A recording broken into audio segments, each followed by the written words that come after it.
Greetings everyone. You are watching Infovideopedia with me, Shilpi. Today, let's understand what is the half-life of a drug and how is the half-life calculated. Half-life of the drug is one of the key PK parameters.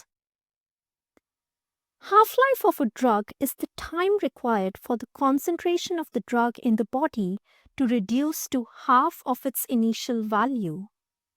Half-life of a drug is a key PK parameter in setting the dosing frequency of the drug. Most drugs follow first-order kinetics, and we will talk about the first-order kinetics in a bit more detail. This is a PK graph. Y-axis shows the concentration of the drug in the plasma in molar, and x-axis represents the time in hours. The concentration of the drug decreases from 1 molar to 0.5 molar at 1 hour. So that is the half-life of the drug. Half-life of a drug is the time required for the concentration of the drug in the body to reduce to half its initial value. And the drug further decreases from 0.5 molar to 0.25 molar. That is the second half-life of the drug. The drug further declines from 0.25 molar to 0.125 molar, and that is the third half-life of the drug, and so on. After 5 to 7 half-lives, around 97 to 99% of the drug gets eliminated from the body. Now, most drugs follow first-order kinetics, and it's important that we understand the first-order kinetics.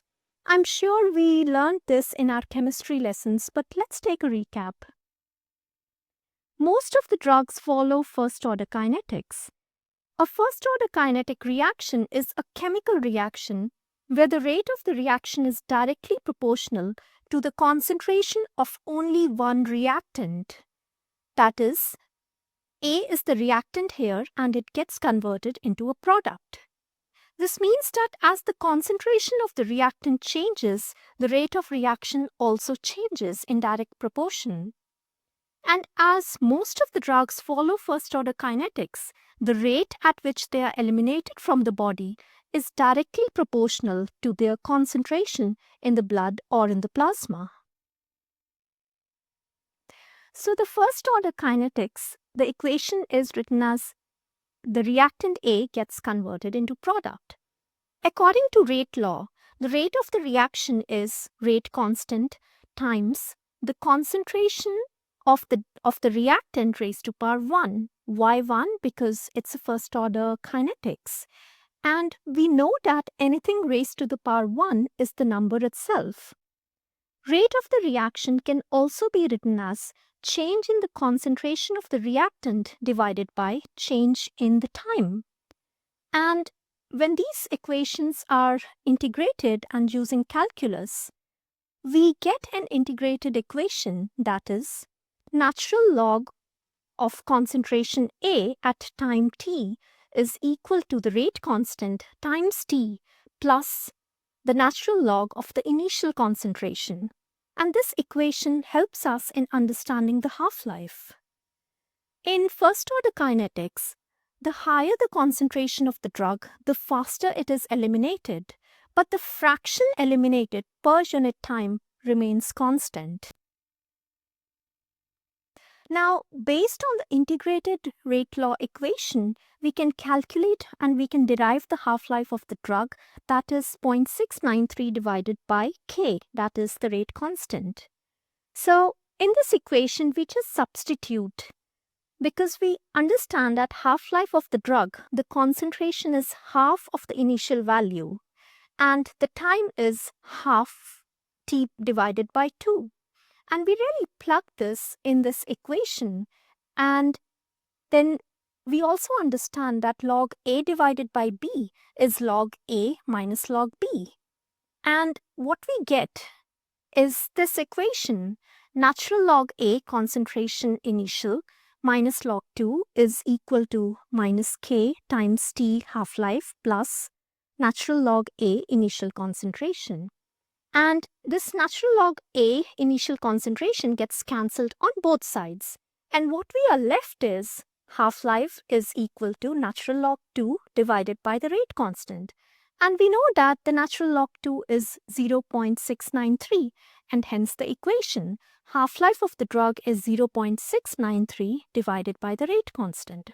Now let's understand how the half-life of the drug is calculated in practical purposes. Let's understand how the half-life of the drug is calculated. We have some data here, so this is a typical PK graph. Y-axis shows the concentration of the drug in the plasma and the x-axis represents the time.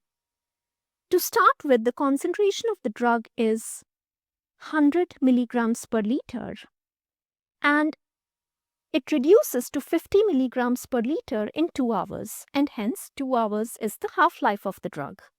After another 2 hours, the concentration reduces from 50 milligrams per hour to 25 milligrams per hour, and that is the second half-life of the drug. After another 2 hours, the concentration decreases from 25 milligrams per liter to 12.5 milligrams per liter, and that is the third half-life of the drug. Now, this table really depicts the time and the concentration is also plotted in a log, natural log concentrations.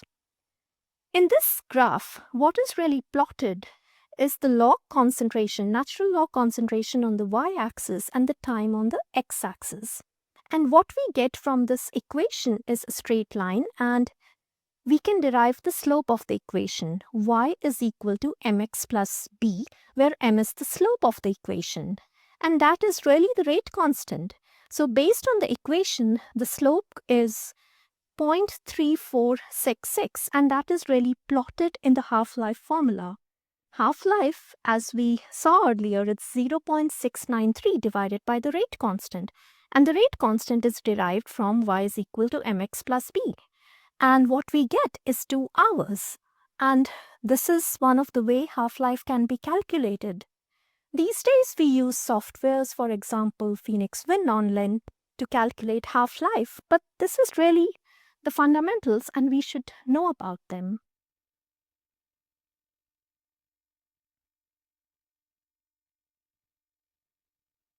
So this graph is really a comparison between a shorter half-life and a longer half-life. The blue line shows a drug with a shorter half-life, and the slope is much steeper because the drug is eliminated faster. And the orange line, it depicts a longer half-life, and the slope of the equation, the slope is shallower. There is one more way to calculate half-life of the drug. That is, half-life of the drug is 0.693 times volume of distribution divided by clearance. And we will talk about volume of distribution and clearance in our upcoming videos.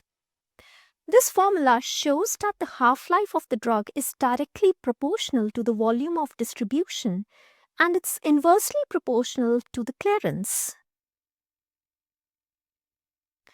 These are some of the examples of half-lives of the drug, and they are taken from this website, and take a look. It's very interesting to see how much variation can be in the half-lives of the drug.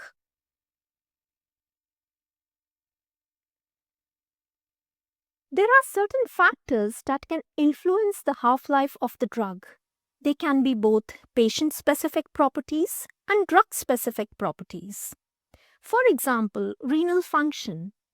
Impaired kidney function can lead to slower elimination of the drug and hence a prolonged half-life.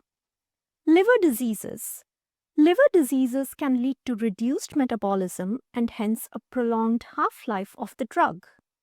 Cytochrome P450 may also affect the metabolism rate of the drug. Drug-drug interactions can also impact the half-life of the drug. And also there are drug-specific properties, for example, volume of distribution.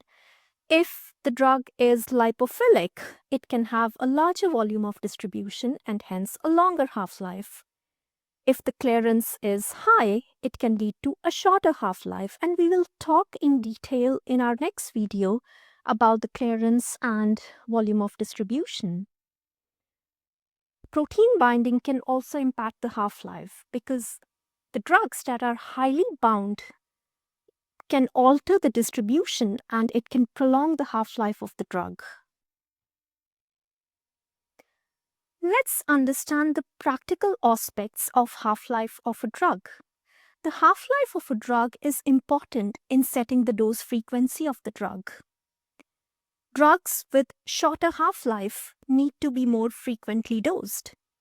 Drugs with a longer half-life, they can be less frequently dosed. This is also important in maintaining the steady state of the drug. And knowing the half-life, it helps the clinicians avoid excessive, that is, the peak toxicity, by choosing the right intervals and the right dosing. Understanding the half-life of the drug, it helps predict how often the dose needs to be given to the patient, about the safety of the drug, and about the effective levels of the drug in the body. Thank you so much for watching, and here's a 2-minute video that I generated using artificial intelligence. Please take a look and let me know your thoughts. Ever wondered why some medicines stick around in your body longer than others? Let's talk about the half-life of a drug. Think of it as the time it takes for half of the drug to disappear from your system. Imagine you've got a cup of hot chocolate. Every hour, you drink half of what's left. After the first hour, half is gone. Next hour, half of that is gone. That's exactly how drug half-life works. Each half-life, half the drug says goodbye. Now, how do we calculate this? It's actually pretty cool. The half-life, which you'll see as T1/2 or T1/2, is calculated with this formula. T1/2 equals 0.693 divided by K. That K is the elimination rate constant. It measures how fast your body clears the drug out. So if a drug has a high K, it's gone fast and its half-life is short. If K is low, the drug lingers. This whole process is called first-order kinetics. Big words, but all it means is that the more drug you have, the faster your body works to get rid of it. Kind of like cleaning a messy room. The messier it is, the faster you work. Let's look at some real examples. Caffeine? Its half-life is about 5 hours, so if you drink coffee late, good luck sleeping. But some drugs, like diazepam, can hang around for up to 48 hours. That's why you feel their effects way longer. So next time you take a pill, remember, your body's got a timer running and half-life is calling the shots. And these are the references and my acknowledgements. And I would like to request if you could please subscribe the channel to get the scientific concepts explained in a simple manner. Thank you so much, and for any feedback, please reach out to me on my email, drshilpimahajan@gmail.com. Thank you. Bye-bye.